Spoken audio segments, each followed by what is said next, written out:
Hello my friends and welcome back. I'm Chisgule Gaming, and in today's video, sponsored by the makers of Rise of Kingdoms, we gotta get a look at this KvK matchmaking, where my kingdom, 2293, which now is Imperium by the way, is once again in a KvK with 1093, 1818, and 1960. And if this feels like deja vu, it's because we have literally done this before.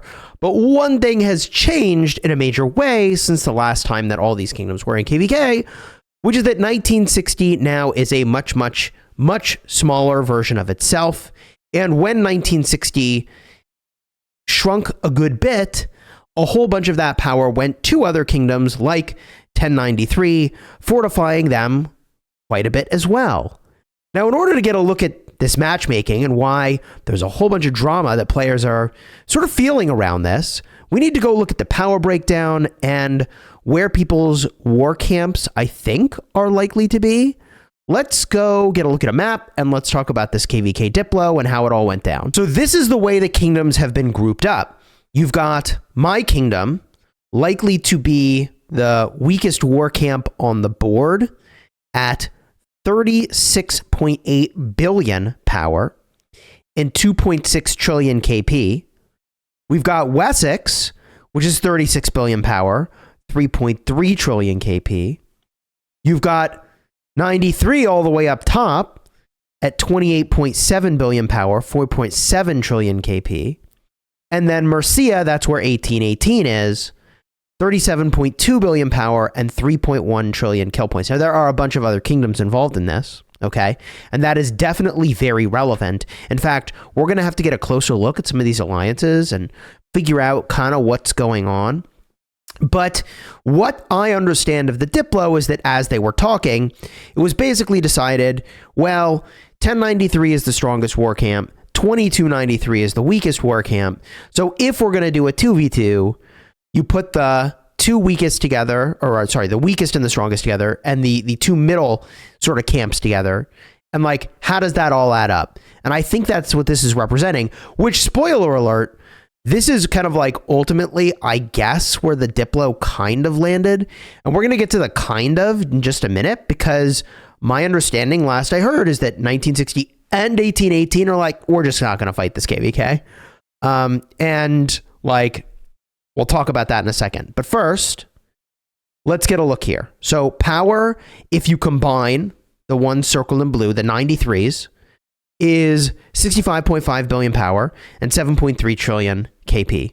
So a meaningful power gap here between the two bottom camps and a meaningful kill point advantage. The bottom camps, that's basically the number 2 and number 3 war camp put together, are 73.2 billion power and 6.4 trillion kill points.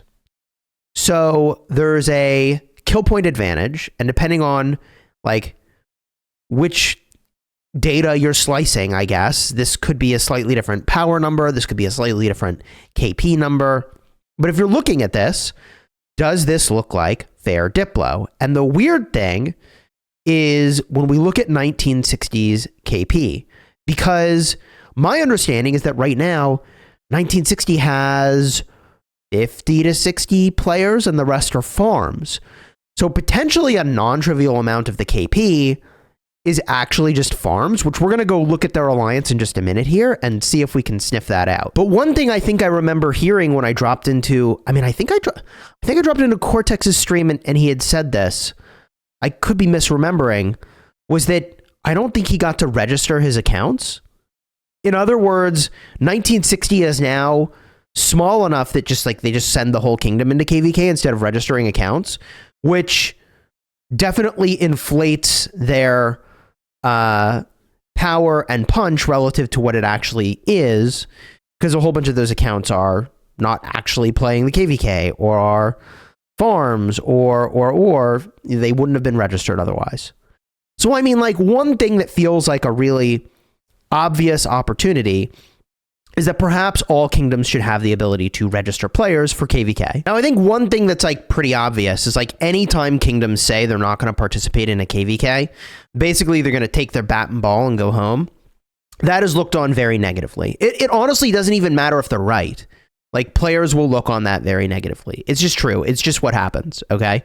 So you could be extremely correct in that decision. It might not be fair. Maybe there's no fair answer. And in that case, like, players will still judge you for that. I mean, it is what it is. So my overall feeling about matchmaking and Rise of Kingdoms as of this moment is the thing I said many years ago, the thing I said many months ago in recent history, and the thing I'm going to keep saying is that I think they need to reduce the number of times you can queue up so that twice as many kingdoms are queuing at a time. Instead of every 2 weeks, it's once a month. And immediately you get a better pool of kingdoms, and you can do, I think, matchmaking that players understand better. Because this could be fair, but if players don't understand that it's fair, then it doesn't matter. And I would argue in times when I've queued up, it hasn't felt like sometimes there was a way that you could make Diplo make sense. Like when I was in 2377 and we had to 1v3, like that made no sense. We knew it made no sense going into it, and they subsequently added the option to abort the KvK. Now, the funny thing is that obviously, like, I think 1960 and 1818 want to abort the KvK, right? But everybody had to have agreed to abort the KvK for that to be a thing, and so that didn't happen. Every single kingdom had to agree. Not a majority of the kingdoms, but every kingdom. So here we are in this situation, and the thing that people are comparing it to is like, well, okay, so, 1960 and 1818 are at a KP disadvantage. But like, here's a situation where 1093 was in a KP disadvantage of 1 trillion, and they fought anyways. And for what it's worth, I think one of the kingdoms in our war camp had like a civil war and didn't show up to the KvK or something. I don't remember the details. I just remember the rumors. Okay. And I know maybe I shouldn't even mention it, but like, we still fought the KvK. So people are pointing at this last KvK of 1093, 1960, and they're like, 1093 fought into a deficit last time and lost. You guys aren't going to fight into a deficit this time and take it on the chin? And like, I'm not saying that's right or wrong. What am I saying?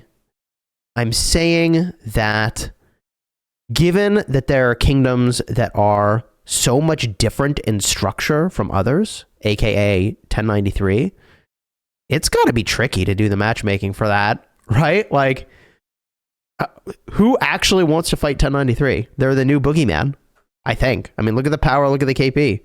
You want to swing into that? Do you? So I'm not blaming in this video. I'm not judging in this video. I'm just talking about what's going on.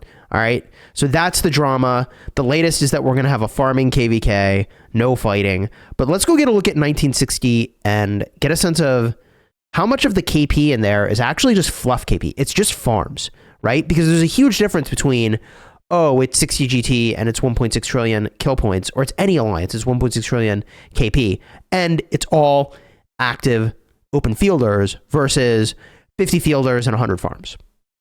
And of course they would put farms in that alliance to fuel the farms with the gold chests, right? So let's go get a look at 1960 and kind of see what's cooking over there these days. All right, so this is 60 GT, and here are the officers. No, I am not an officer, but you do see there are some big names still there. Dace, Josh, Al Haytham, Josh again, Piltong. Now, if I don't read every single name, people are going to get mad at me. So I'm not going to read all the names, okay? Please don't get mad at me. Then we go through here. Ahmad Aziz is still in here. I mean, there's a bunch of like big players that are still here. Plato's here. Itachi. But then if we go down here, is this all? This can't be all farms in rank 2, can it? 165 million. No, that's 186 million power farm. 130 Jockle. Is that's not a farm, is it? Are these farms? Are these not farms? A lot of these are farms, right? So like, how much KP is on all these farms? And you subtract that from the total for the alliance, right? And like, some of it's bound to be pretty low. Nearly zero, right? Nearly 0. But if this rank represents not active fighters, I mean, there's 24B, there's 30.6B, I don't know, 6 billion, 3 billion, like there's 2.5, 1.5. I just would assume this all kind of adds up. 1.5, 3. If these farms have been used, KvK after KvK, GT Cortex account? Okay, anyways. I don't know.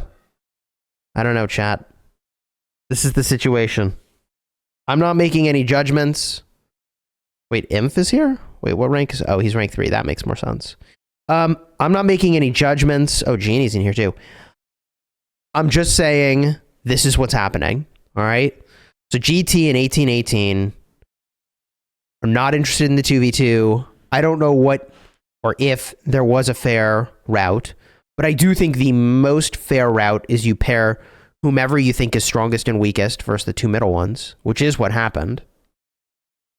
But there we go. That's where it's at, man. I don't know. Leave a comment. I might be farming this KvK, and I got a lot going on in my life right now, which I'll talk about soon. So, am I mad about a little bit of a break? For me personally, at this moment in my life, no. I got a lot going on. We're going to talk about that soon, but this is the KvK, baby. You enjoy the vid, throw a like on here, subscribe, leave your comments down below with your thoughts on how this is unfolded. And at any moment in time, folks could decide to fight and it could be game on again. Who knows? Lord knows I don't know. I'm just along for the ride, and we'll see. Okay, you want some recent vids? All of cards over here, off to the side. You can enjoy. Right now, we got some holiday events going on. I've smashed my way through several of them. You check the cards over here, all right? Until next time, you have fun smashing your enemies. Take care, everybody.